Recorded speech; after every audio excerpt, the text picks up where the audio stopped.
तर बदलापूर पूर्व पोलिसांनी 2 अट्टल चोरट्यांना बेड्या ठोकलेल्या आहेत आणि हे चोरटे रात्रीच्या वेळी दुकानांचे शटर वाकवून चोऱ्या करायचे। बदलापूर पूर्व पोलीस ठाण्याच्या हद्दीत झालेल्या अशाच एका गुन्ह्याचा तपास करताना पोलिसांनी आरोपींची ओळख पटवून त्यांचा माग काढला आणि त्यांना बेड्या ठोकल्या।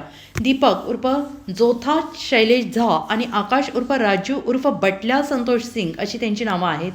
त्यांच्या चौकशीत त्यांनी बदलापूर पूर्व पोलीस ठाण्याच्या हद्दीत 2, अंबरनाथ शिवाजीनगर पोलीस ठाण्याच्या हद्दीत 1 आणि सोलापूर जिल्ह्यातील बार्शी इथे एक असा गुन्हा केल्याची कबुली दिली आहे। या दोघांकडून 2 मोबाईल, 38,000ची रोख रक्कम आणि 1 मोटारसायकल पोलिसांनी जप्त केल्याची माहिती सहाय्यक पोलीस आयुक्त शैलेश काळे यांनी दिली आहे। बदलापूर पूर्व पोलीस स्टेशनच्या प्रभारी अधिकारी श्री किरण बालवडकर आणि क्राईम PI श्री राजेश गजल यांच्या मार्गदर्शनाखाली त्यांच्या DB पथकाने 1-2 आरोपी अटक केलेले आहेत। एकूण त्यांच्याकडनं 4 गुन्ह्यांची उकल झालेली आहे।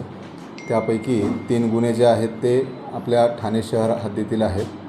त्यामध्ये बदलापूर पोलीस स्टेशनचे 2 गुन्हे आणि शिवाजीनगर पोलीस स्टेशनचा 1 गुन्हा आणि त्याचबरोबर एक सोलापूर जिल्ह्यातील बार्शी पोलीस स्टेशनचा 1 गुन्हा त्यांच्याकडनं उघडकीस आलेला आहे। जे सेटर आहे ते सेटर उचकवून काढणे आणि त्यातून चोरी करणे, घरफोडी करण्याचा हा त्यांचा मोडस ऑपरेंडी एक होती। या गुन्ह्यामध्ये 2 मोबाईल आणि 38,000 रुपये रिकवर झालेले आहेत आणि त्याचबरोबर 1 मोटरसायकल रिकवर झालेली आहे।